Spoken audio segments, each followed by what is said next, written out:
So, very good afternoon, students. Today we are here to discuss about the concept of recruitment.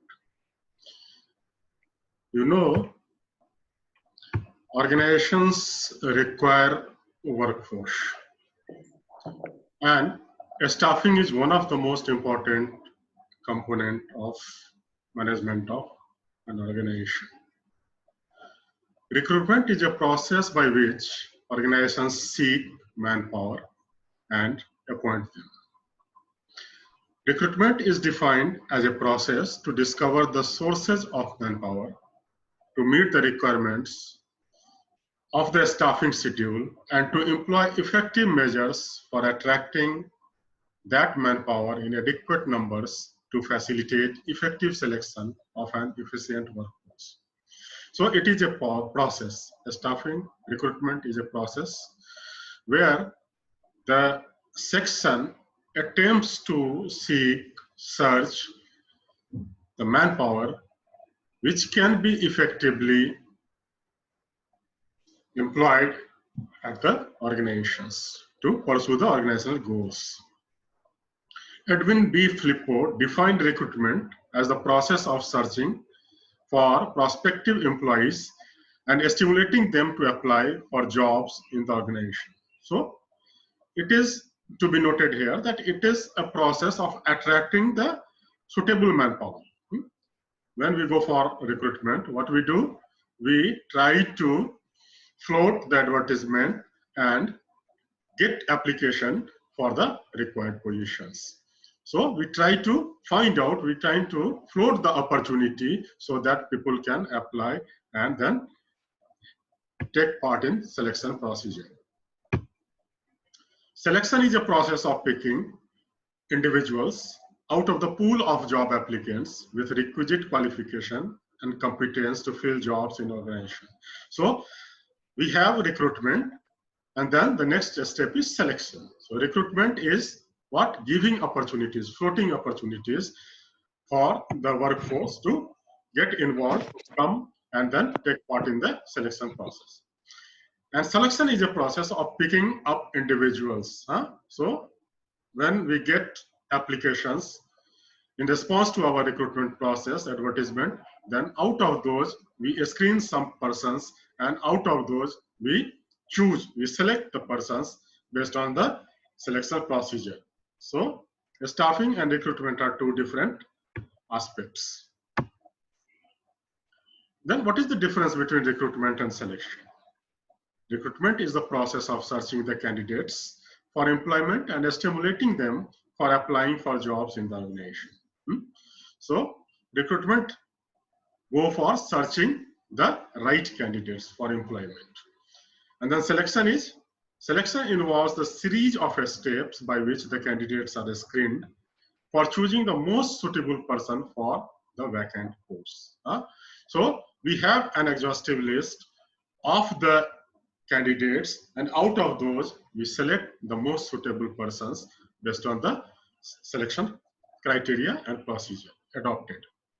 The basic purpose of recruitment is to create a talent pool of candidates to enable the selection of the best candidates for the organization.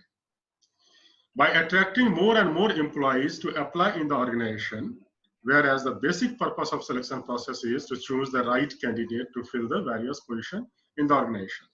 So when we say recruitment, what we do, we float the advertisement, we try to choose to find out as many persons suitable for the required post, and then out of those persons we go for the selection procedure and select the persons who are best suited. Recruitment is a positive process. That is encouraging more and more employees to apply, whereas selection is a negative process as it involves rejection of the unsuitable candidates. So recruitment is also termed as known as a positive process because it encourages more and more persons to take part in the employment process, apply for the jobs.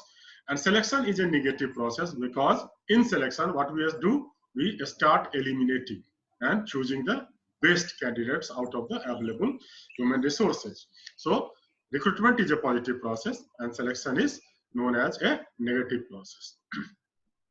Recruitment is concerned with tapping the sources of human resources, whereas selection is concerned with selecting the most suitable candidate through various interviews and tests. Then what are the objectives of recruitment?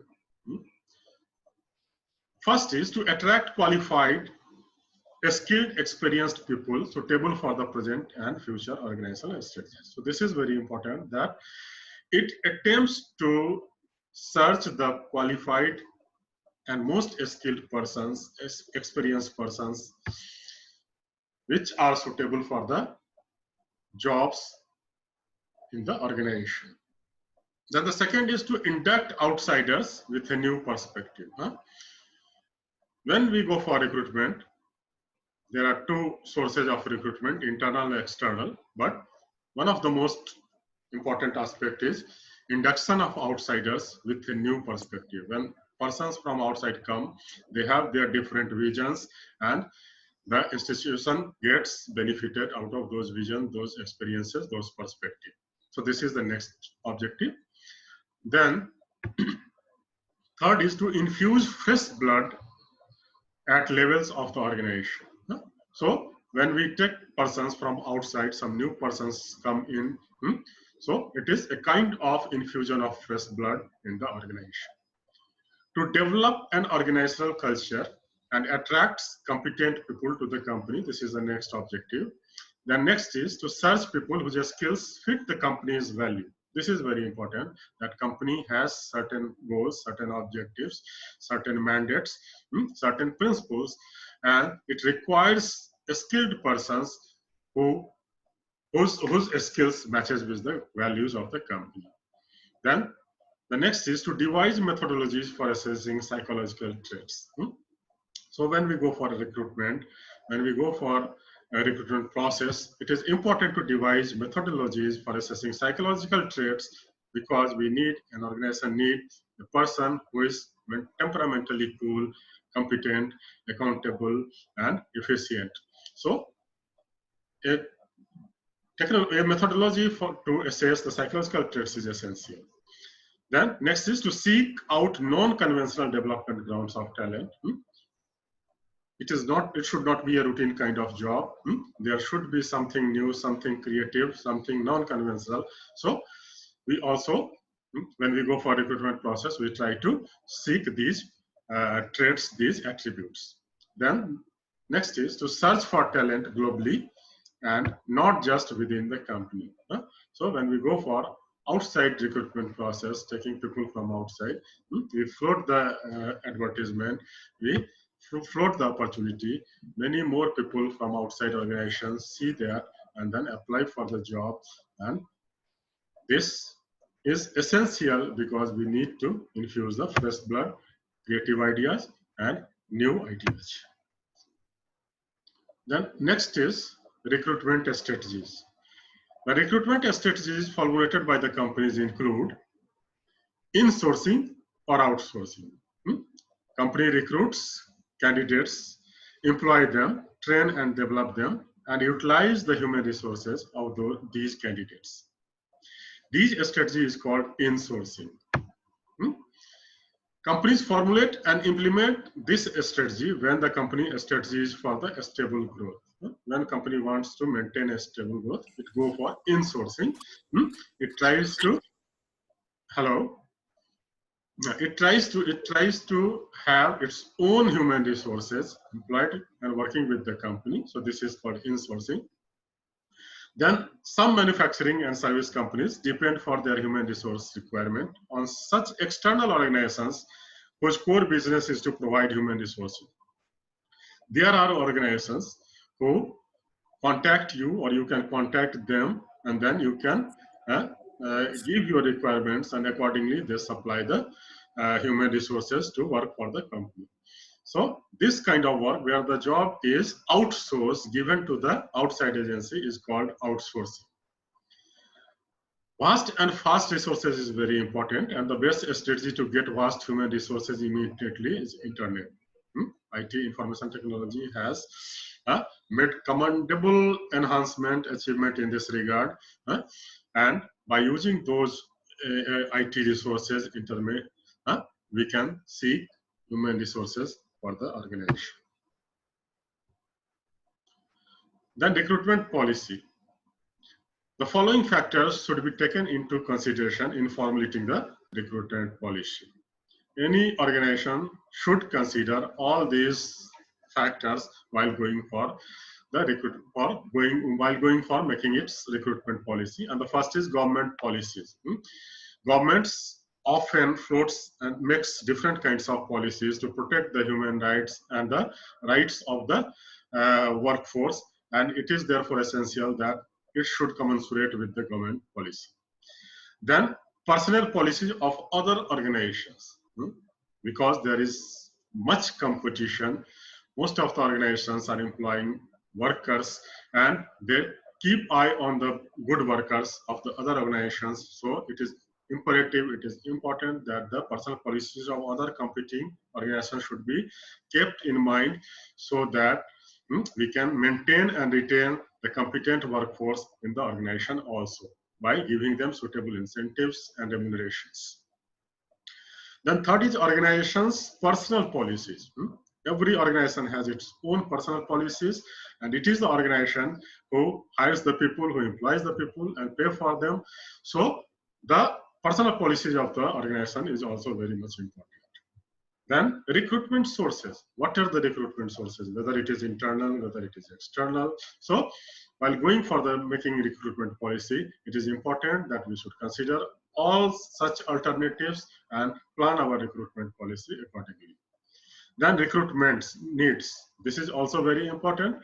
Organization must understand its needs, must have a clear cut list of its needs, requirements, and accordingly it should develop the eligibility criteria and then employ the workforce. Then recruitment cost. Recruitment is a costly process. It involves different stages, certain channels, and thus it is important that we go for the recruitment by considering its cost so that it can be done at minimum cost and suitable workforce can be employed. Then selection criteria and preferences. So while going for recruitment process, we must have a clear-cut selection criteria and preferences. While floating the advertisement, these criteria should be well listed and then informed to the workforce who are willing to participate in the recruitment process and work for the organization. So eligibility criteria, selection criteria and preference should be well spelled out.